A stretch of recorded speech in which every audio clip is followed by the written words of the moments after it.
I'm Jah Grey. I'm a photographer. My work is on ongoing studies of Black masculinities, kind of bridging the gaps between vulnerability and masculinity and trying to shed light on the fluidity within masculinity.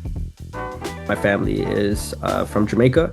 How that impacts my work, the expectation of what it means to be a man, especially in the Caribbean culture in Jamaica, masculinity and manhood looks a specific way. And so that has impacted a lot about why I do the work that I do. And this is like stemming from my identity also as a man of trans experience and being born as a Black woman to now living my life as a Black man. And so I really wanted to challenge the social constructs around masculinity in hopes that I could, shed a little light and give a little bit more representation of what masculinity actually looks like.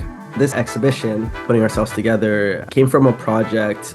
A few years ago, I got asked to go to Nigeria to document queer, trans, non-binary folks, drag queens in Lagos. So the project was mainly a docu-series. And a part of the docu-series was me going to meet these individuals and learning a little bit about their life and their story.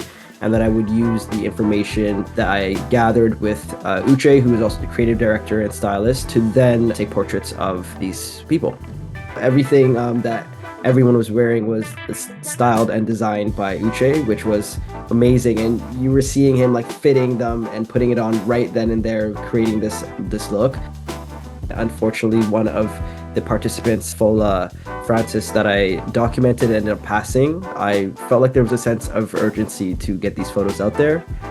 I don't think I have an expectation of what I want people to take from the work, but I think mainly it's just the courage and the risk that it takes to be yourself. You know, bravely living out loud, despite the noise and despite the risks that come with that. And, you know, when I circle back into why me or why I was chosen, it's like, as a guy of trans experience as well, my life has entirely been about risk.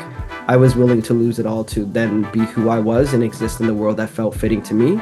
And I got to see that in the people that participated in this project. And it was nice to share our differences of worlds, but also the similarities that we face. And so it was really cool. We could talk about it as yes, being Black folks and what it looks like to be Black in this world, and then it's like, what does it look like to be Black and trans in this world? What does it look like to be Black and queer in this world? What does it look to be, Black, trans, and neurodivergent in the world? And navigating all these intersections of our identities, it can be very exhausting and hard.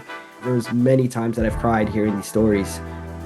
I would hope, but I would love the viewers to take away how hard that can be, but how much joy that we also embody as well, because I think it's easy for us to talk about the trauma and all the negative things that do very so much happen on a day-to-day for queer and trans and non-binary folks. But I also want to highlight the joy, and looking back at my journey in this place in Toronto, where we have a lot more access and a lot more privilege to then be ourselves, to then living in Lagos and kind of fighting for that. Also right now, there's a really big movement happening where a lot of LGBTQ folks in Lagos are really speaking up and advocating for their lives right now.